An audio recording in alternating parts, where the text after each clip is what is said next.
بسم اللہ الرحمن الرحیم۔ السلام علیکم دوستوں، ایک بار پھر سے خوش آمدید۔ ناظرین کرام، واش روم سے متعلق چند اہم ہدایات۔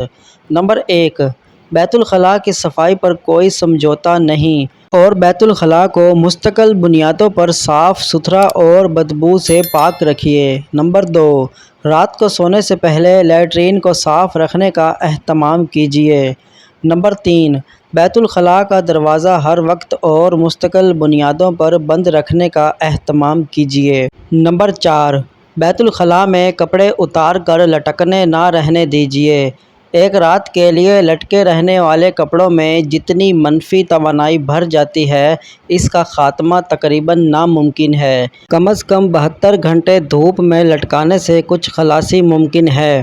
نمبر 4، میلے کپڑوں کو ہمیشہ بیت الخلاء سے باہر کسی ٹوکری میں رکھنے کا اہتمام کیجیے۔ بیت الخلاء میں عطر نہ رکھیے اور نہ ہی اس میں خوشبو وغیرہ کا استعمال کیجیے۔ نمبر 7، بیت الخلاء میں رونے سے سخت گریز کریں۔ ایسا کرنا شیاطین کو کھلی دعوت دینا ہے کہ وہ آپ کے جسم میں داخل ہو جائیں یا وہ آپ کے جسم کو پکڑ لیں۔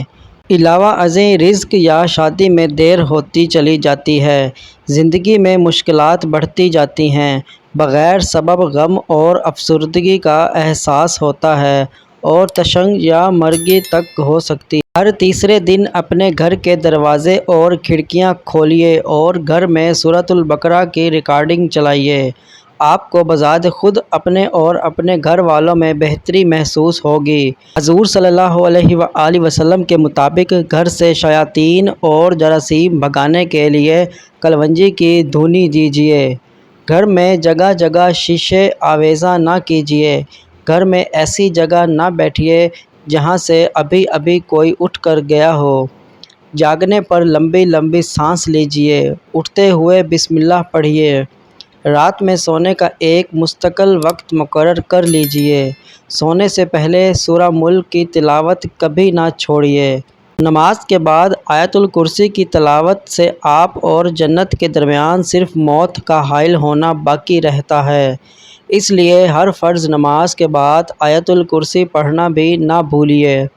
اللہ تعالی ہمیں ان تمام ہدایات پر عمل کرنے کی توفیق عطا فرمائے۔ آمین یا رب العالمین۔